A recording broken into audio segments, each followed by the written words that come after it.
Salam Bapak Ibu Saudara yang dikasihi Tuhan, senang sekali kita boleh berjumpa dalam pertemuan kali ini yang saya rindu kita semua akan diberkati oleh Tuhan melalui renungan firman Tuhan. Bapak Ibu Saudara yang dikasihi Tuhan, kalau hari ini kita boleh kembali merenungkan firman Tuhan, saya mengajak kita untuk merenungkan beberapa hal penting apa yang dikatakan Alkitab tentang hidup kita. Bapak Ibu Saudara yang dikasihi Tuhan, manusia diciptakan sebagai manusia yang bertubuh atau mempunyai raga dan juga mempunyai jiwa, yaitu dua hal yang ada dalam diri manusia yang kita harus sadari sepenuhnya, bahwa manusia bukan hanya manusia roh, tapi juga bukan hanya manusia ragawi, tetapi manusia yang ada di dalam kehidupan kita adalah manusia yang mempunyai jiwa dan raga. Bapak Ibu Saudara, di bagian luar kita adalah yang sering kita kenal dengan manusia jasmania. Dan manusia jasmania ini menurut Alkitab, Saudara, dan kita tahu semua bahwa kita mempunyai organ-organ tubuh yang Tuhan nyatakan buat kita sebagai bagian yang tidak terpisahkan satu sama lain. Dan itu membuktikan bahwa Allah melengkapi dengan berbagai perbedaan organ supaya bisa menjalankan fungsinya dengan baik sebagai manusia. Sekalipun tangan itu adalah mempunyai tugas yang berbeda dengan kaki, demikian juga mulut mempunyai tugas yang berbeda dengan telinga, tetapi itu merupakan satu kenyataan bahwa apa yang Tuhan ciptakan di dalam organ tubuh kita adalah merupakan kelengkapan hidup manusia supaya kita bisa mempergunakan organ tubuh itu dengan baik, dan tidak lain tujuannya adalah sebagai orang percaya, saudara dan saya hari ini sebagai orang-orang yang sudah ditebus dan menjadi anak-anak Allah, maka kita menggunakan organ tubuh yang Tuhan berikan itu hanya semata-mata untuk kemuliaan nama Tuhan. Bapak Ibu Saudara yang dikasihi Tuhan, hari ini saya mengajak kita untuk memperhatikan satu organ tubuh yang Tuhan ciptakan buat saudara dan saya, yaitu yang terlalu banyak disinggung dalam Alkitab baik dalam perjanjian lama maupun dalam perjanjian baru, yaitu satu organ tubuh yang penting yang kita gunakan setiap hari dan mempunyai peran yang sangat besar dalam kehidupan kita. Bahkan hidup kita ditentukan oleh apa dari yang dilakukan oleh organ tubuh yang satu itu, yaitu mulut kita. Bapak Ibu Saudara, mari saya akan bacakan satu ayat yang penting buat saudara dan saya untuk kita renungkan hari ini, supaya kita mengerti bagaimana Allah mengaruniakan organ tubuh ini dan supaya kita bisa mempergunakan untuk kemuliaan namanya. Tuhan mengecam, bahkan Tuhan ingin supaya kita memperhatikan dengan baik. Bagi kita yang selama ini mungkin telah keliru menggunakan organ tubuh yang satu ini, yaitu kita baca di dalam Matius pasal 15 ayat 11 yang berbunyi demikian buat saudara dan saya. Dengar dan camkanlah, bukan yang masuk ke dalam mulut yang menajiskan orang, melainkan yang keluar dari mulut itulah yang menajiskan orang. Saudara-saudara yang dikasihi Tuhan, sidang jemaat yang diberkati oleh Tuhan, Tuhan memperhatikan mulut kita sebagai orang percaya. Tuhan ingin supaya kita mencamkan apa yang Tuhan katakan hari ini tentang mulut kita, dengan berkata sekali lagi, dengar dan camkanlah, bukan yang masuk ke dalam mulut yang menajiskan orang, melainkan yang keluar dari mulut itulah yang menajiskan orang. Mengapa Tuhan begitu memperhatikan mulut kita sebagai orang yang percaya? Saudara-saudara, ada 3 hal penting yang saya catat melalui apa yang dapat saya renungkan pada saat ini, dan saya akan bagikan buat kita sekalian. Mengapa Tuhan begitu memperhatikan mulut kita, dan supaya kita bisa menggunakan mulut kita atau perkataan kita untuk kemuliaan nama Tuhan atau sesuai dengan rencananya. Bagaimana Allah menciptakan kita dengan satu tujuan, yaitu untuk memuliakan Tuhan, dan itu bisa ditandai bagaimana kita bisa menggunakan mulut kita sesuai dengan firman Tuhan. Alasan yang pertama, ketika Tuhan memperhatikan mulut kita sebagai orang percaya, supaya kita menjadi orang-orang yang bisa memuliakan Tuhan, karena kita diciptakan supaya kita melakukan pekerjaan-pekerjaan yang baik, dan dari situlah Tuhan merencanakan dari sejak semula, karena kita adalah diciptakan segambar dan serupa dengan Tuhan. Yaitu karena mulut perkataan kita itu adalah sebagai tolok ukur apakah kita dibenarkan atau kita dihakimi. Saudara-saudara, yang pertama Tuhan memperhatikan kita melalui apa yang kita katakan, dan supaya kita benar-benar menyadari betapa pentingnya mulut kita. Mengapa Tuhan begitu memperhatikan supaya mulut kita boleh memuliakan Tuhan. Yang pertama di dalam Matius pasal 12 ayat 37 dikatakan di sana, mari kita perhatikan supaya saudara dan saya mulai hari ini dan ke depan kita tidak sembarangan menggunakan mulut kita masing-masing, sehingga kita terjebak menjadi orang yang tidak mengerti bagaimana kita bisa memuliakan Tuhan atau tidak. Yang demikian bunyi firman Tuhan, Matius 12 ayat 37. Karena menurut ucapanmu engkau akan dibenarkan, dan menurut ucapanmu pula engkau akan dihukum. Saudara-saudara yang dikasihi Tuhan, kalau kita memperhatikan ayat ini, begitu kita harus hati-hati menggunakan mulut dan perkataan kita dalam kita berkomunikasi, dalam kita menyapa orang, dalam kita merespon sesuatu. Karena dengan mulut itulah Tuhan akan mencatat nilai apakah yang terkandung dari apa yang kita katakan. Sehingga akan ada dua hal yang harus dikenakan kepada kita kelak kalau kita ketemu Tuhan nanti. Apakah kita akan dibenarkan, apakah kita akan dihukum. Karena itu hati-hati dengan mulut kita. Mulut yang bocor, mulut yang menggosip, mulut yang menceritakan kejelekan orang, mulut yang berdendam, mulut yang mengatakan kata-kata yang tidak berguna, mulut yang tidak mengucap syukur, mulut yang hanya menyampaikan kata-kata yang kasar, kata-kata yang tidak memuliakan Tuhan dan yang sembrono, yang dianggapnya sebagai hal yang bahasa bergaul. Karena itu di antara kita sudah menggunakan hari lepas hari. Tapi ketahuilah saudara, hari ini Tuhan mengingatkan kepada kita. Sekali lagi firman Tuhan menegaskan kepada saudara dan saya, karena menurut ucapanmu, menurut perkataanmu, yaitu apa yang keluar dari mulut kita, kita akan dibenarkan. Dan menurut perkataan yang keluar dari mulut kita, kita juga akan dihukum. Hati-hati saudara, baik dan buruk kehidupan kita di hadapan Tuhan dinilai dari perkataan kita. Saudara dan saya akan dipercaya kalau mulut kita konsisten, kalau mulut kita tidak pinpan, kalau mulut kita menyatakan sesuatu apa yang sudah kita janjikan kepada orang lain, yang sudah kita janjikan kepada Tuhan, dan kita berani menepati. Karena itulah janji yang sesungguhnya Tuhan mengatakan, jangan kamu bersumpah demi apapun, tapi perkatakan ya di atas ya, atau tidak di atas tidak. Berarti orang Kristen tidak perlu bersumpah berdasarkan apapun juga, tetapi biarlah apa yang kita katakan ya adalah ya, tidak di atas tidak. Karena itu akan mendatangkan akibat apakah kita akan dibenarkan atau dihukum. Oleh karena itu satu hal yang saya ingin sampaikan, yang pertama, mengapa Tuhan memperhatikan mulut orang percaya?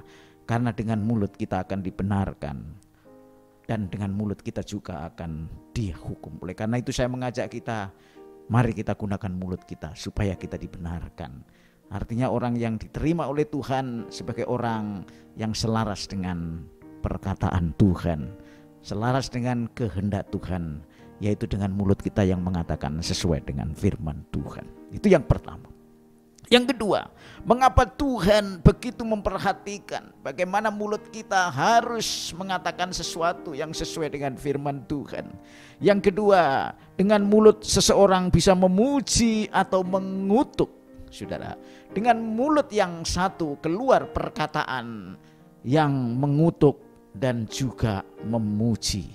Saudara, apa maksud ini saudara? Banyak orang Kristen yang ketika dia sudah menjadi orang Kristen, artinya menjadi ciptaan baru di dalam Tuhan, manusia lamanya telah matikan dan mereka telah meninggalkan cara hidup yang sia-sia. Tetapi mereka belum menyadari bahwa sesungguhnya manusia sebagai ciptaan baru itu sudah berubah perangainya.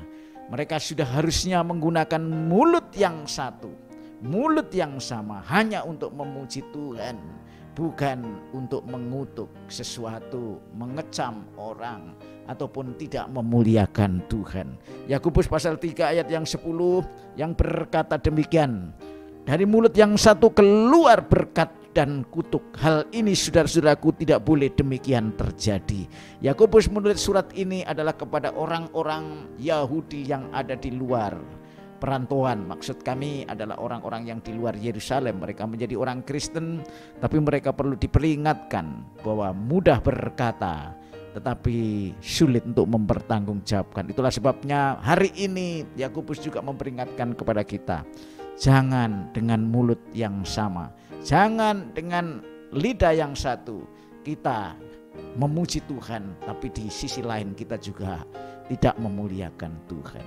Hari-hari ini saya boleh melihat, karena kita tahu sebagai seorang gembala, ada orang-orang yang tentu ketika dia ada di dalam kehidupan sebagai orang yang melayani Tuhan di gereja, begitu antusiasnya dia memuji dan memuliakan Tuhan.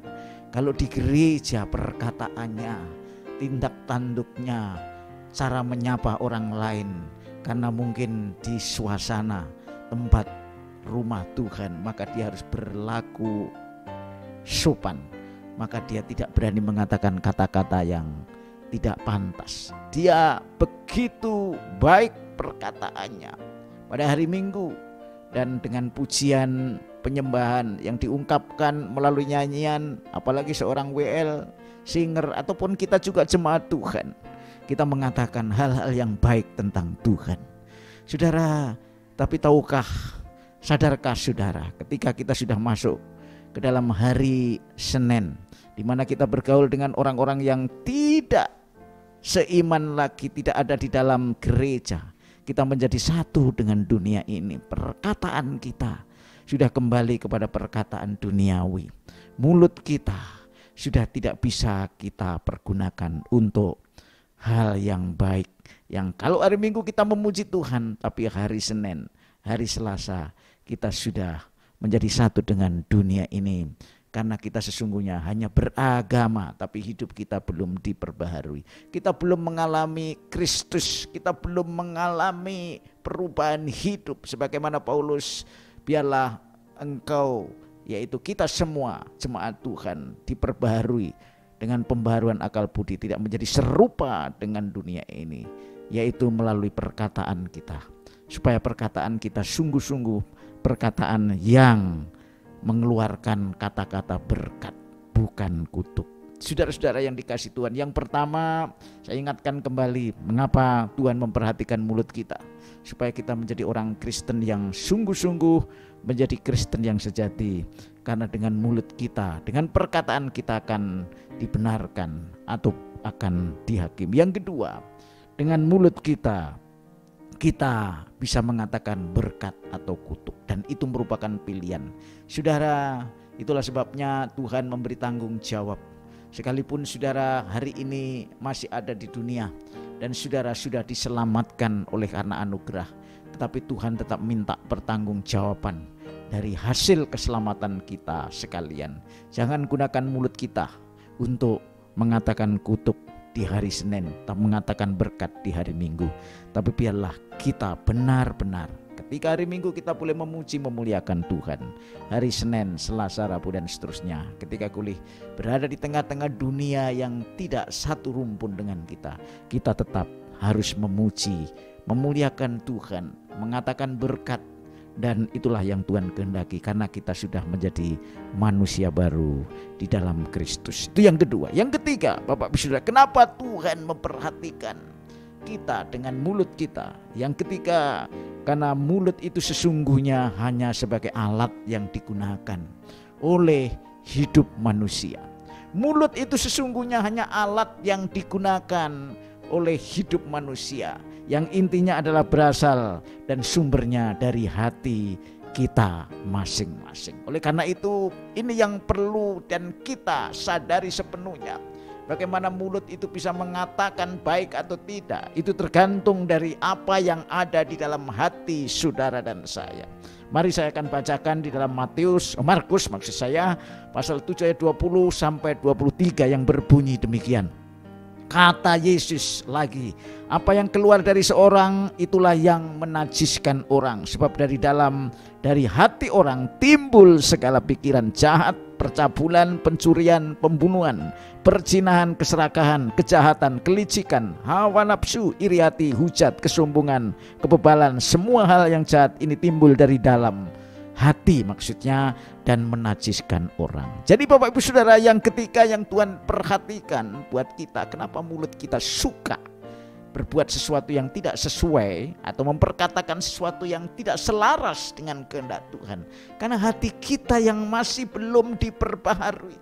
Karena hati kita yang penuh dengan hal-hal yang bukan dari Tuhan, hal-hal yang duniawi. Sebab hati kita itu menjadi tempat bagaimana perbendaharaan hidup kita itu disimpan, dan itu akan mau dimunculkan dengan perkataan. Karena itu saya mengajak kita, saudara, kalau mendengarkan firman Tuhan hari ini, ayo renungkan sampai dalam hati. Kita membuat permenungan, jangan hanya sampai lalu. Firman Tuhan bukan hanya melalui apa yang bisa kita terima dengan telinga dan mengerti dengan otak, tetapi biarlah firman Tuhan kita simpan dalam hati, kita renungkan. Maka kalau firman Tuhan kita renungkan, maka pemazmur mengatakan bahwa firman-Mu telah kusimpan dalam hatiku supaya aku tidak berdosa kepadamu. Artinya kalau firman Tuhan itu memenuhi hati saudara dan saya, dan Roh Kudus mengurapi, memberi pengertian tentang apa yang dikatakan Tuhan dan tersimpan dalam hidup saudara, di dalam hati saudara dan saya, maka perkataan saudara pasti akan menjadi berkat, akan memuliakan Tuhan, dan saudara pasti akan dibenarkan oleh Tuhan. Dan apa yang saudara katakan pasti menyenangkan Tuhan, menjadi berkat bagi orang lain, dan sesuai dengan apa maksud Tuhan menciptakan saudara, supaya saudara memuliakan Tuhan, akan terwujud dalam hidup saudara dan saya. Karena itu Bapak Ibu Saudara yang dikasih Tuhan, saya ingin kembali ingatkan bahwa mengapa Tuhan memperhatikan mulut kita. Yang pertama, dengan mulut dan perkataan kita bisa dibenarkan atau mungkin bisa dihakimi. Yang kedua, dengan mulut kita maka kita bisa memuji atau mengutuk Tuhan. Tetapi saya katakan hari ini, pilihlah untuk memuji Tuhan, karena pilihan itulah yang sudah menjadi bagian yang penting dalam hidup kita untuk memilih Tuhan, karena hidup saudara sudah ada di dalam Kristus. Yang ketiga, mulut hanya sebagai sarana, tetapi yang intinya adalah hati saudara. Mari kita renungkan firman Tuhan, kita terima firman Tuhan hari ini, bahwa hatimu dan hatiku adalah tempat perbendaharaan di mana Tuhan Yesus akan memerintah dan memenuhi hidup ini melalui hati, sehingga perkataan saudara, tindakan saudara akan mencerminkan hati yang bersih, hati yang tulus, hati yang baik, dan hati yang memuliakan Tuhan. Kiranya firman Tuhan yang hari ini kita dengarkan buat kita sekalian, Tuhan memperhatikan mulut, supaya dengan mulut kita boleh memuliakan Tuhan dan menjadi berkat bagi sesama. Tuhan Yesus memberkati kita sekalian. Haleluya. Amin.